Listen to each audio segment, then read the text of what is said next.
started with the two founders, Chip and Jake. Fantastic guys. And again, this is why I love working with founders, is one had zero background in any kind of cookware. The other, his family had a foundry that could make the actual materials. So when we started talking to them, it did come from a place of, similar to the two women I mentioned in Lola, it comes from a place of seeing a white space in the market.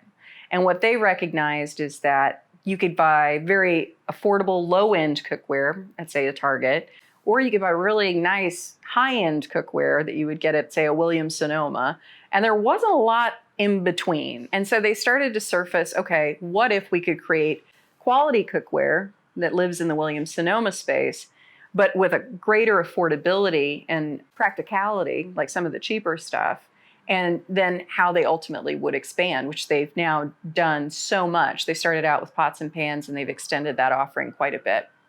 So when they first came in, they had a name. It was Boston Foundry. It was one of the ones that they were considering along with others. And this is a perfect example of where a name can stunt you or can take you, for example. The reason behind the name was they didn't want to spend money going through a naming exercise. They weren't quite sure how to extract their DNA out to create this name. So they were going with places that were familiar. And then I think there was a bird consideration at one point because everybody has to have a bird name. It's a given. And when we discussed it at greater length, then we said, I think we can beat this name. And we ended up coming up with Made in Cookware, which is something they went through because it went directly back to the brand strategy, and which is, again, why brand strategy is so important. It becomes the yes and no answer for any of the decisions you make moving forward. So based on the brand strategy that we did, we acknowledged yes, okay, from a product perspective, you have found this white space in the market. From a brand perspective, what need are we answering? And we start to uncover when people now buy cookware. You inherit it. It's something you've taken to college or you've picked up along the way or a roommate left it. You're picking stuff up on the cheap at a store like Marshall's or TJ Maxx or Target or Walmart. Or alternatively, you are one of those people who got married and asked for a set of cookware and now you have cookware. We glommed onto the trend of chef in a box, right? Blue Apron was a brand we created as well, so we're highly familiar with it. There was an explosion of these meal kits coming out. And what we noted was, okay, where's the cookware to go with it? These are people that are learning how to cook. They're having recipes in their house. This part's gotten a lot easier. Now we actually need to make the cooking a lot easier. So we recognize that the people looking for this product are going to be those that have probably graduated into their first apartment or their second apartment. They're not living with their parents. They're starting to nest. Maybe it's a newly married couple. Maybe you've just had your first child, which changes your entire dynamic. You're spending a lot more time at home. And so we really surfaced around this idea of adulting and the idea of transitioning from I'm going to have IKEA furniture and I'm just going to pick up the rug, at the Goodwill and what have you, to now I really want to cultivate my space. Now I really want to live in my space and I want it to reflect me. And so having quality cookware can become really important. It's not you've learned how to make this recipe, but the pan you're cooking in, your salmon is now sticking to the pan because the enamel is worn off.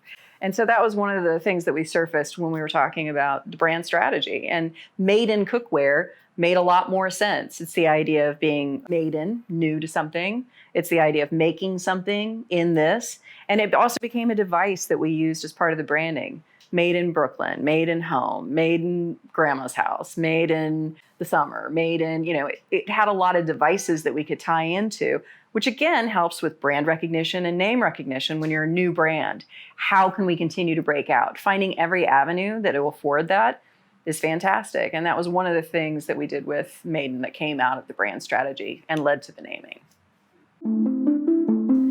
Once we uncover the how, what, why, we then start to surface who is this going to speak to, which is the audience that I had mentioned. The idea of people that are transitioning to a more advanced stage of their adulthood, they're nesting, they have first child, first job, first pet, what have you. Understanding that part of it suddenly allows me to understand, okay, where do we go to talk to those people? And how do we talk to those people? Because if you think about it from the perspective of We're tying it to meal kits. We're tying it to nesting. We're tying it to being at home more often because there's a change of life and you're not going out and partying and going out and drinking with your coworkers every night. It's a very different reality. If we hadn't uncovered that particular way in, we would be static at, okay, so we're a middle tier price offering between these two.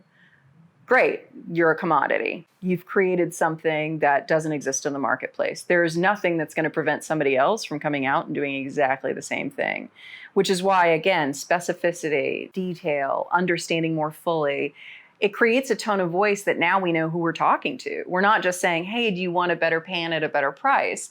We're saying, hey, we know you. We know that you're spending a lot of time at home. We know what it used to be like to go out and party and have fun, but now I've got a baby and I'm spending a lot more time at home and I need to cook things at home and I want to enjoy those meals more. And what can I do to help myself enjoy this new part of my life a bit more?